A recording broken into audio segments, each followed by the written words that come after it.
Sud Radio 10h midi, Valérie Expert.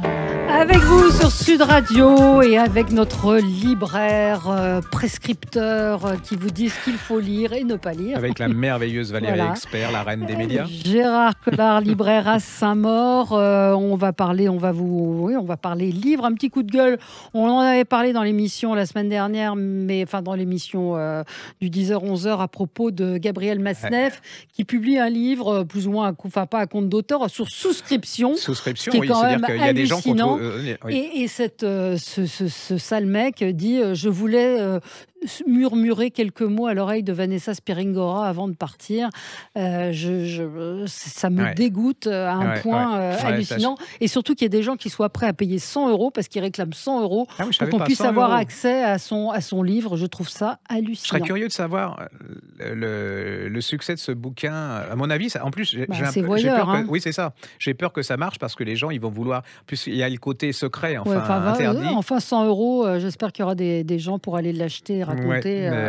Il n'y en aura pas chez nous. Voilà. Donc, non, il n'y en aura pas chez nous. Il n'y en aura pas chez nous. Alors, un coup de cœur rapide, mais j'y reviendrai parce que je suis en train de le lire. C'est mon amie, ma grande amie, Joëlle Goron. Vous vous souvenez de Mamie Goron dans Froufrou?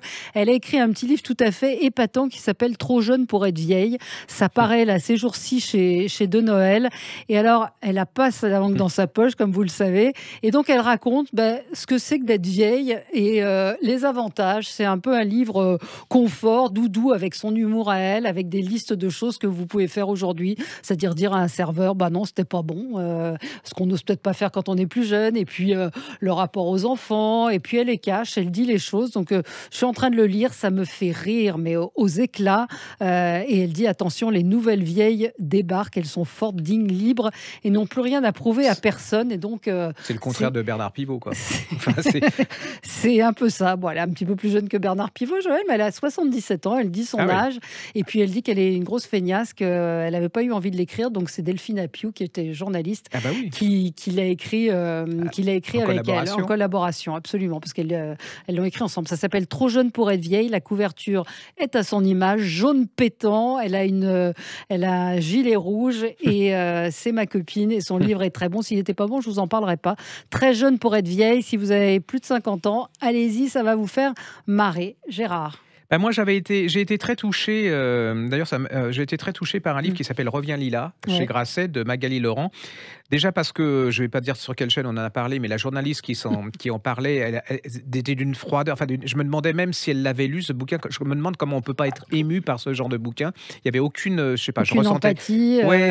Ça m'a énervé parce que cette femme, Surtout que l'histoire est terrible. C'est terrible. Alors, c'est l'histoire de cette femme. Elle est mariée. Son mari décide d'emmener sa petite fille de 3 ans et demi en vacances en Tunisie. Et puis, il y a un moment, elle ne revoit pas venir sa petite fille et son mari lui parle. Et il est en Turquie, va partir pour la Syrie, il a enlevé sa petite fille, il a décidé, parce qu'il ne veut pas que cette petite fille vive chez les mécréants et qu'elle devienne une complice de cette société qu'il déteste. C'est en 2016. En 2016, alors au début, il lui parle, souvent en Skype, il voit sa petite fille, et alors on voit, ça va être tragique pour cette femme, c'est que au début, la petite fille l'appelle par maman. Après, elle l'appelle par son prénom et maman. Après, elle ne parle presque plus français. Et après, elle ne parle plus du tout français. Et c'est lui qui traduit. Et tout d'un coup, ça s'arrête. C'est-à-dire qu'il n'y a plus de nouvelles. Donc, c'est la terreur de cette femme, c'est l'angoisse. C'est vraiment, vous êtes dedans. Moi, ça m'a tortillé. J'avais l'estomac. Et puis là, elle se dit... il est mort, quelque part. Mais comme il s'était remarié, puisque ces gens se remarient avec d'autres femmes, elle est persuadée que ce mari est mort et que la petite fille, elle a été récupérée. Et alors, elle explique comment, à chaque reportage sur la Syrie, elle regarde si elle peut voir cette... C'est un livre, moi, je trouve qu'on n'en parle pas assez. Parce qu'on parle souvent des enfants qu'on ramène en France, comme ça déjà, c'est un problème, parce qu'il y a beaucoup de problèmes à ce niveau-là. Mais on ne parle pas de ces gens dont les enfants ont disparu complètement, de ces mères qui sont complètement dévastées, qui sont complètement désemparées. C'est pas du tout larmoyant, vous voyez, elle raconte ça. C'est l'inquiétude. C'est invivable. C'est invivable. Moi, je trouve que, en plus, il y a la notion qui est terrible, c'est l'incertitude. C'est-à-dire que dans l'absolu, elle saurait que sa fille est dans un pays Syrie a été enlevée, mais qu'elle est vivante et qu'elle va bien. Mais là, elle sait qu'elle est en Syrie, a priori, mais elle ne sait pas ce qu'elle est devenue. Voilà, et c'est un très, très... Enfin, beau, c'est pas le terme, mais c'est un livre très vif, très vrai. Voilà. Ouais. Ça vous fait... moi, je trouve qu'on a une époque où il y a des gens comme ça dont on parle très peu, et puis qu'il n'y a pas que le Covid, ça parce que...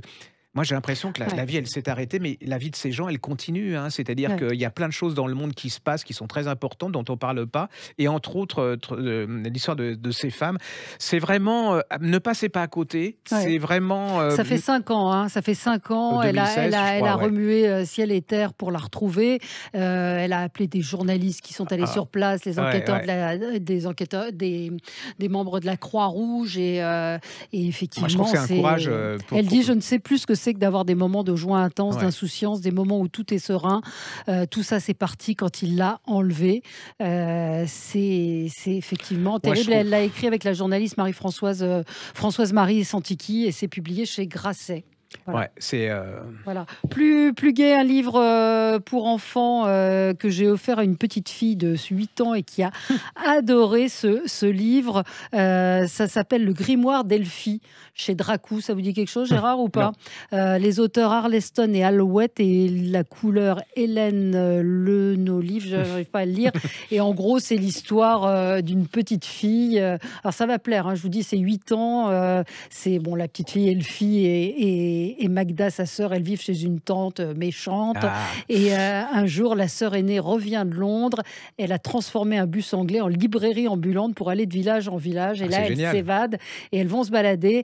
Et là, elles se retrouvent dans une petite île bretonne où il y a une histoire de timbre perdu. En tout cas, ça fonctionne bien. C'est un joli album, gai, joyeux. Donc, si vous cherchez pour des petites filles, petits garçons, 8-9 ans, c'est nickel. Ça s'appelle Le Grimoire d'Elphie et c'est aux éditions Dracou. Surtout que les gosses, ils sont comme nous, hein, ils ont besoin de joie, parce que mine de rien, là nous on les voit à la librairie, c'est dur, hein, c'est très dur pour eux. Alors là, je vais replonger encore un peu, mais je ne sais pas si vous l'avez fait dans votre émission du matin. J'ai je trouve que c'est un livre qui fait partie du patrimoine, comme Les Lambeaux, vous savez, de Philippe Lançon. Il y a Les Échappés Charlie Hebdo qui ont fait paraître cet album de Bouc et Niel qui s'appelle Janvier 2015. C'est le procès de Charlie Hebdo, et comme vous n'avez pas le droit de visionner enfin, il n'y a pas de film actuellement. Donc, ils ont repris les croquis de Bouc qui a assisté au procès. D'ailleurs, des croquis magnifique. Très, très beaux. Hein. Très beaux, vraiment. Et les articles de Héniel aussi. Magnifique. Absolument. Et je trouve que c'est un livre très, très, très important. On parlait des Lambeaux parce que ça montrait les dommages et le traumatisme de ces attentats. Mais là, on voit comment tous ces personnages, c'est-à-dire qu'il y en a, c'est révoltant. Enfin, c'est terrible. La lâcheté, je ne savais pas. Et puis, il y a les courageux aussi, ceux qui étaient... En plus, c'est un très joli objet. C'est très, très beau. Hein. C'est un très bel album. Et je trouve que c'est un livre que tout le monde devrait posséder chez soi parce que c'est un vrai livre d'histoire. C'est-à-dire qu'il va y avoir, il y a des essais sur les attentats, mais là, c'est vraiment... C'est une manie. Il a suivi le procès. Je l'ai vu interviewer le dessinateur où il expliquait qu'il a été obligé de dessiner avec les masques, les gens avec les masques, et son dessin est Bouc est un énorme dessinateur. Hein, c'est un livre, un être extraordinaire. Allez-y, parce que je trouve que toutes les familles devraient avoir ce bouquin. C'est un bouquin de référence et en plus, c'est très beau. C'est dur de dire ça, mais c'est très, très, très beau, très profond. Et puis les textes de Héniel sont aussi très, très puissants. Là, vous aviez votre album d'enfant, moi aussi, j'en ai un, qui est très mignon. Ça s'appelle Les Lettres de Biscotte-Mulotte. C'est avec 6 enveloppes à ouvrir de Anne-Marie Chapouton et de Lily la Baleine. J'adore, j'aimerais bien m'appeler Lily la Baleine. En fait, c'est l'histoire d'une petite souris. Là, un jour, la maîtresse, elle est à son bureau et elle voit une petite lettre. Et en fait, c'est une petite souris qui vit dans un petit trou dans la classe et elle raconte sa vie. Et alors, il y a plein d'aventures et puis à un moment, elle disparaît. Ils sont tous très peur. En fait, elle a été malade. Et alors, c'est bon, si vous êtes... Allez sur les podcasts. Hein. Et là, vous avez... Vous pouvez nous suivre sur YouTube, sur la chaîne des débloqueurs. Il y a tout. Et sur le Facebook de Sud Radio. Et vous avez des petites enveloppes avec le texte de la petite... C'est très joli, c'est très mignon. Alors, ça marche beaucoup.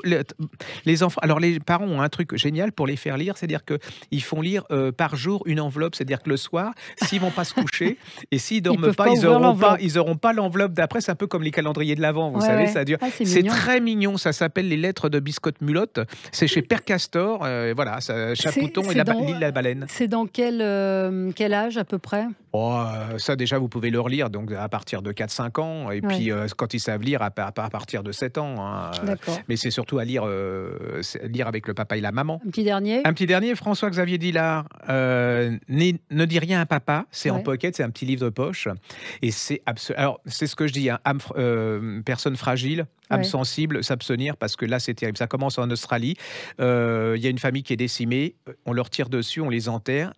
Il y a juste une victime qui arrive à s'en tirer, ça en Australie, hein. D'un autre continent, il y a une famille, tout va bien.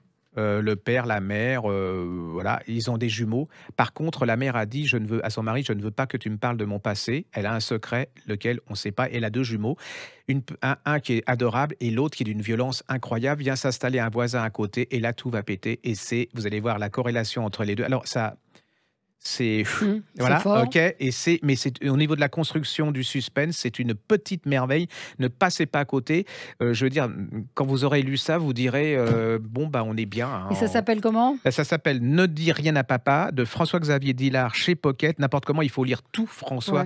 Xavier Dillard. Ah Bon. oui, ça c'est un incontournable. Je vous rappelle, je vous ai parlé des livres en gros caractères la semaine dernière. Ouais. Audiolib qui publie des livres actuels en CD et que vous pouvez écouter. Donc là aussi, pour les personnes malvoyantes, si vous êtes en voiture, faut pas passer à côté des livres. Franchement, occupez votre cerveau avec et surtout autre chose que des des écrans. nouveautés. Hein, je veux dire, là vient de paraître Betty de Tiffany McDaniel. Il y a l'incendie nocturne de Michael Connelly. Et puis, j'ai vu que dans leur meilleure vente, et allez-y si vous n'aimez pas lire ou si vous avez envie, Le bal des folles de Victoria Mass, qui fait partie de leur meilleure vente. Et je savais pas que c'était paru en audiolib. Dans les embouteillages, c'est génial. Absolument, vous le mettez dans les embouteillages, c'est vachement bien. Voilà, on a encore fini et on vous a donné plein d'idées. Merci Gérard. À bientôt. À la semaine prochaine.